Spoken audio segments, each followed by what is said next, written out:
राम की शक्ति पूजा के रचनाकार सूर्यकांत त्रिपाठी निराला जी हैं। प्रकाशन वर्ष इसका 1936 है। यह 1938 में रचित अनामिका द्वितीय संग्रह में संकलित है। ये एक लंबी कविता है। कृतिवास रामायण का प्रभाव इस पर देखने को मिलता है। राम रावण के युद्ध का वर्णन है और राम का मानसिक द्वंद्व एवं राम का सामान्य पुरुष के रूप में चित्रण किया गया है। राम की शक्ति पूजा में निराला जी ने राम को एक साधारण मानव के रूप में, साधारण पुरुष के रूप में दिखाया है, जिनके पास कोई दैवी शक्ति नहीं है।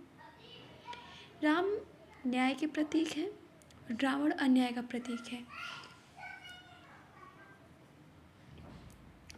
राम की शक्ति पूजा में निराला जो है राम के माध्यम से सत्य की मदद का एक चित्रण करते हैं। स्त्री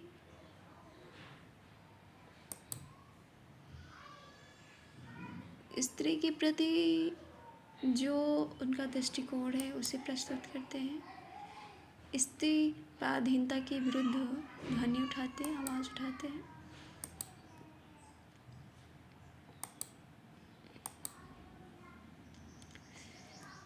इसकी जो शुरुआत है 18 की पंक्तियों के बाद पूर्ण विराम आता है, जिसकी भाषा तत्सम बहुला भाषा समास गुण धारण के है। नाद सौंदर्य की दृष्टि से बेजोड़ कविता है। वर्णों या शब्दों की पुनरावृत्ति से नाद सौंदर्य में वृद्धि होती है। सूत्र भाषा का प्रयोग, अन्याय जिधर है उधर शक्ति है, शक्ति की करो मौलिक कल्पना। लगभग 312 पंक्तियों की पूरी कविता है। इस कविता में निराला का व्यक्तिगत जो दुख है वो भी प्रकट होता है। नारी स्मिता की रक्षा का भाव दिखाई देता है। स्वतंत्रता आंदोलन के माध्यम से नवीन चेतना जागृत का स्वर है। इसका जो रचना काल है जैसे कि 1936, उस समय स्वतंत्रता आंदोलन चल रहे थे। जिस प्रकार सभी लोगों के मन में एक चेतना जगी थी। फिर चौरी चौरा कांड हुआ, उसके बाद में उन्होंने महात्मा गांधी ने असहयोग आंदोलन अपना वापस ले लिया। उससे लोग हताश हो गए, ये सोचने लगे कि अब आज़ादी पाना बहुत मुश्किल है। उसी के माध्यम से राम की शक्ति पूजा में निराला जी ने अपने व्यक्तिगत दुख को प्रकट किया है। नारी स्मिता की रक्षा का भाव दिखाया है। स्वतंत्रता आंदोलन के माध्यम से नवीन चेतना जागृत का स्वर सुनाई देता है, दिखाई देता है। राम पूर्ण मानव है। यहाँ प्रतीक एवं बिंबों का प्रयोग किया गया है। कहते हैं कि रवि हुआ अस्त ज्योति के पत्र पर लिखा, रह गया राम रावण का अपराजय समर। क्या कहते हैं कि रवि हुआ अस्त और ज्योति के पत्र पर लिखा, अमर रह गया राम रावण का अपराजय समर। आज का तेज सर्विद्रित क्षिप्रकर वेग प्रखर सतसेल संवरणशील नील नवगर्जित स्वर। प्रतिपल परिवर्तित व्यूह भेद कौशल समूह। राक्षस विरुद्ध प्रत्युह क्रुद्ध कवि विषमोह। निराला जी कहते हैं कि रवि हुआ अस्त ज्योति के पत्र पर लिखा अमर। अर्थात ऐसा होता था कि जब सूर्य का अस्त होता था तो युद्ध का समापन कर दिया जाता था, युद्ध समापन की ओर होता था। तो युद्ध की समाप्ति, पहले दिन की युद्ध की समाप्ति हो गई है और कहा जाता है कि ज्योति के पत्रों पर, सुनहरे पत्रों पर ये एक अमर इतिहास लिख दिया गया। राम रावण के अपराजय समर, यानी न तो अर्थात न राम विजय हुए और न रावण विजय हुए, उनके अपराजय समर को लिखा गया है। आज का तीक्ष्ण सर्वविधृत छिपकर वेग प्रखर, और आज के जो तीखे बाढ़ रखे हुए हैं, जो तेजी से प्रहार किए हुए हैं, सतसेल समरवर्षील नील नवगर्जित स्वर, और जो भाले, सैकड़ों भालों की आवाज़ें जो नील में अंबर में गरजते हुए स्वर के समान थी। प्रतिपल परिवर्तित व्यूह भेद कौशल समूह, और प्रतिपल जो वहाँ पे युद्ध हो रहा है तो एक चक्रव्यूह बन रहा है बार बार, तो उसको क्या करते हैं, हनुमान जो है वो भेद रहे हैं। वानर सेना उस युद्ध के जो चक्रव्यूह को उसको बार बार भेद रही है, उस समूह को भेद रही है अपने कौशल से। राक्षस विरुद्ध प्रत्युह क्रुद्ध कपि विशेष हो। राक्षस के विरुद्ध जो कपि सेना है, वानर सेना है, वो अपनी आवाज़ों से हो करके उनका विरोध कर रही है।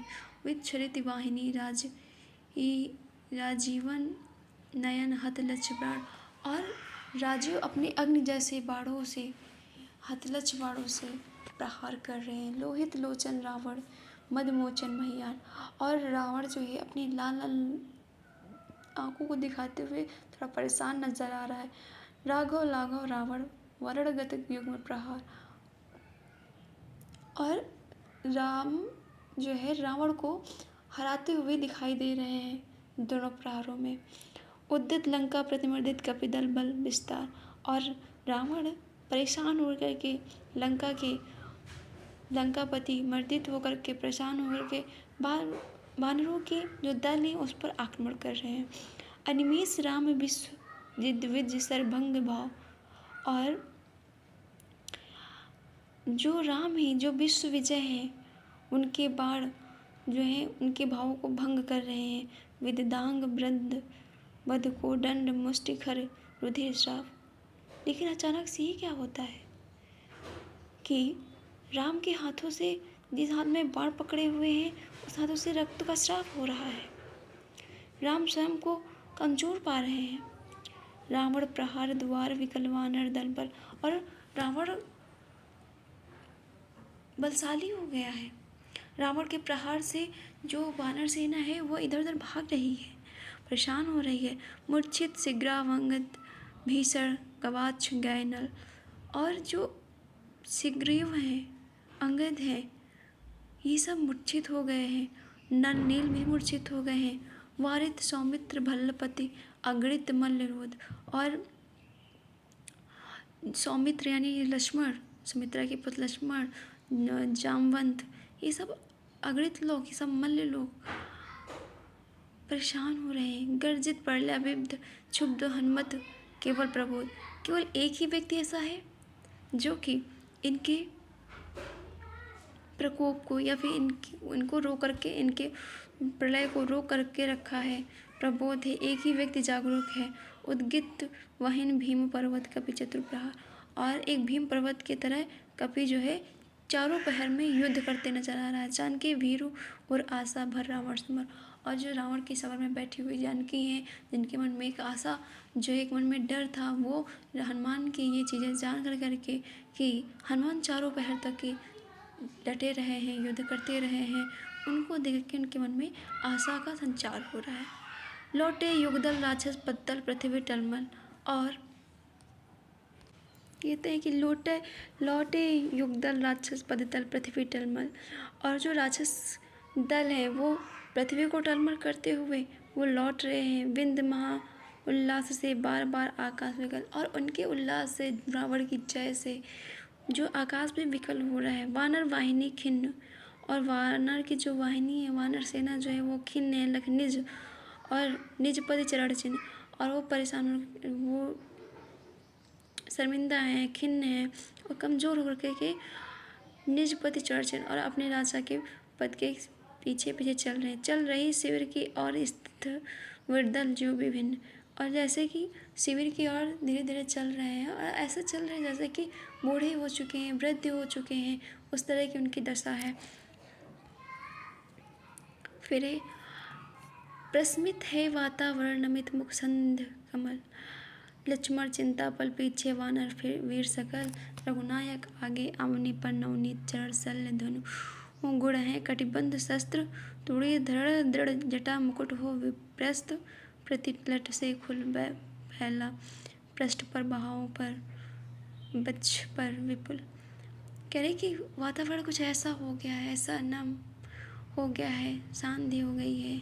लक्ष्मण चिंतित हैं, उनके पीछे वानर हैं, रघुनायक आगे हैं, यानी श्री रामचंद्र जी आगे आगे चल रहे हैं, उनके पीछे लक्ष्मण और वानर सेना सकल चल रही है, सब शिथिल होके बैठे हैं। कटिबंध शस्त्र तोड़े धड़ दृढ़ जटा मुकुट हो विप्रस्त। और जिन्होंने शस्त्रों का जो बाणों का एक तोड़ी का जो धारण कर रखा है वो ढीला पड़ चुका है। मुकुट और विप्रस्थ मुकुट प्रतिलुट से खुल रहा है और उनके जो बाल हैं वो ऐसे खुल करके लटाएं उनके खुल करके पूरे पृष्ठों में बाहों पर फैल रहे हैं।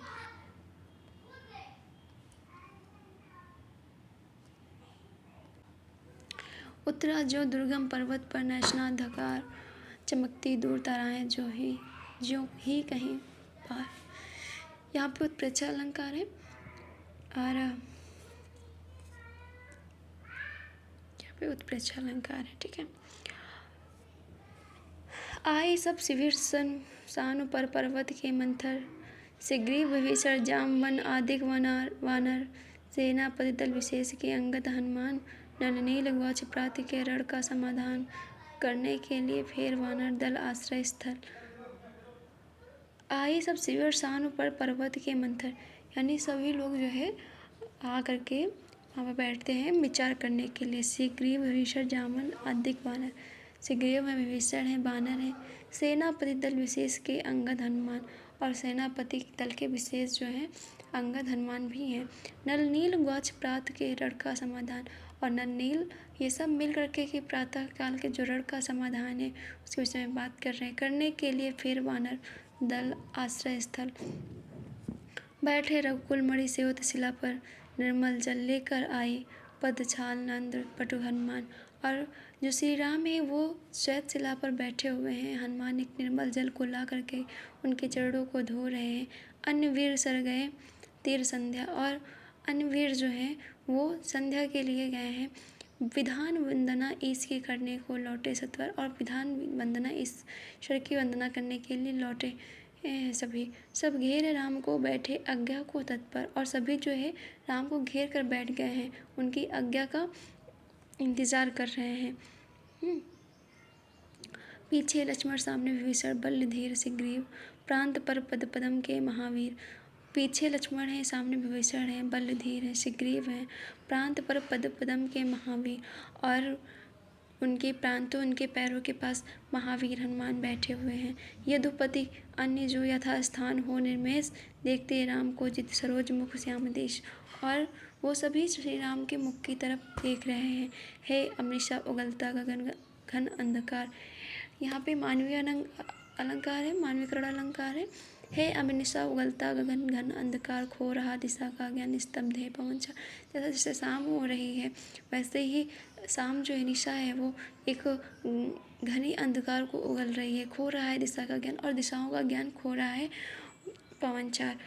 अप्रतिहित गरज रहा पीछे अम्बुदि विशाल भूधर जो ध्यान मग्न केवल जलती मशाल और केवल एक जलती मशाल दिखाई दे रही है। स्थिर राघवेंद्र को हिला रहा फिर संशय रह रहे उठता जग जीवन में रावण जय भय। और जो श्री राम है उनके मन में आज के युद्ध को लेकर के, क्योंकि उस युद्ध में जो रावण है वो विजय हुआ है, अभी विजय तो नहीं हुआ है पूर्ण रूप से लेकिन उसको विजय होने की आशंका है श्री राम को उनकी। वो शक्तिशाली, वो दोपहर के बाद में वो राम से ज़्यादा शक्तिशाली दिखाई पड़ा है। तो राम उसकी शक्ति का भान कर करके संशय में हो रहे हैं, दुखी हो रहे हैं। जो नहीं हुआ आज तक हृदय रिपुदम शांत एक भी अयुत लक्ष्य में रहा जो दुर्क्रांत कल लड़ने को हो रहा विकल्प बार बार असमर्थ मानता उद्यत हो हारा। जो आज तक नहीं हुआ है, हजारों वर्षों से लाखों करोड़ों वर्षों से ऐसा नहीं हुआ है जो कभी कि मेरा उनका मन ऐसा परेशान हुआ हो, लेकिन आज पता नहीं रह करके क्यों बार बार कल के युद्ध के लिए वो अपने आप को असमर्थ पा रहे हैं और उन्हें ऐसा महसूस हो रहा है कि कहीं हार ना जाए। ऐसा क्षण अंधकार घन में जैसे विद्युत जागी पृथ्वी तनया कुमारिका छवि अच्युत देखते हुए निष्पलक याद आया उपवन। और शांत बैठे हुए श्री राम को अचानक से ऐसे क्षण अंधकार में, घने अंधकार में उनको एक विद्युत सी जाग पड़ी, उनको पृथ्वी तनया कुमारी यानी सीता की छवि अच्युत मैंने दिखाई पड़ी। अचानक से उन्हें उस क्षण के अंधकार में एक क्षण के लिए सीता की जो विद्युत जैसी जाग पड़ी, उनके अंदर छवि एक जाग पड़ी जो सीता की छवि थी, जो सीता की छवि उनके सामने दिखाई देने लगी। उन्हें उसी पल सीता की याद आ गई, उनको वही दृश्य याद आता है जब वह उपवन में विदेह का प्रथम स्नेह कालांतर मिलन का नयनों का नयनों से गोपन प्रिय संभाषण। और जो एक नयनों से गोपनीय संभाषण हुआ था, या अर्थात ये कि जब ये विदेह की सीता की नगरी में गए थे, जनक की नगरी में गए थे, जब सीता से इनका पहली बार मिलन हुआ वन में, बगीचे में, तो ये लोगों ने आँखों में नयनों से जो है एक गोपनीय बात करी। वो उसको याद करते हैं। पलकों को न पलकों पर प्रथमो उत्थान पतन, कांपते हुए किसलय झरते पराग समुदाय, गाते खग नव जीवन परिचय तरुमलय वलय, ज्योति प्रभात स्वर्गीय ज्ञात छवि, प्रथम सोई जानकी नयन कामनी, प्रथम कंपन तुरी। और उस दृश्य को याद कर करके वो काँप जाते हैं, सोचते हैं, उनकी पलकें बार बार झप जाती हैं, जानकी को बार बार याद करते हैं। सिहरा तन क्षण भर भूला मन, लहरा समस्त हर धनुभंग, पुनर्वार ज्यों उठा हस्त। और अचानक से सिहर गए, उनका क्षण भर के लिए वो भूला हुआ मन फिर से लहर गया, समस्त गया। फूटी इसमें सीता ध्यान लीन राम के आधार। और उसी समय राम के मुँह से सीता के नाम का उच्चारण होता है। फिर विश्व विजय भावना हृदय में आई भर। और फिर विश्व की जो विजय की भावना है वो हृदय में उनके भर आती है। वे याद आए दिवसर अनगणित, मंत्र पोत फड़का पर नभ को उड़े सकल, जो देवदूत देखते राम जल रहे सलभ जीव में, रजनी चढ़ ताड़का स्वभाव विरुद्ध शास्त्री दूसर कर। और वो राक्षसों को विजय क्या है, वे याद आए दिवसर, यानी कि उन्हें वो दिव्य बाण अगणित मंत्र पोत वो याद आए। फड़का पर नभ को उड़े सकल जो देवदूत, और जो फड़के हुए नभ पर जो आसमान में उड़े हुए सकल जो देवदूत थे, उनको देखते राम जल रहे सुलभ।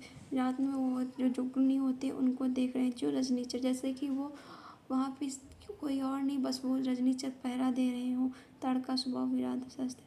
फिर देखी भीम मूर्ति आज रण देखी, जो आच्छादित किए हुए समग्र नभ को, ज्योतिर्मय अस्त्र सकल बुझ बुझ कर हुए छीण, पा महानिलय उस तन मन क्षण में हुए लीन, लग शंका कुल हो अतुल बल शेष शयन, खिंच गए रंगों में सीता के राम नयन।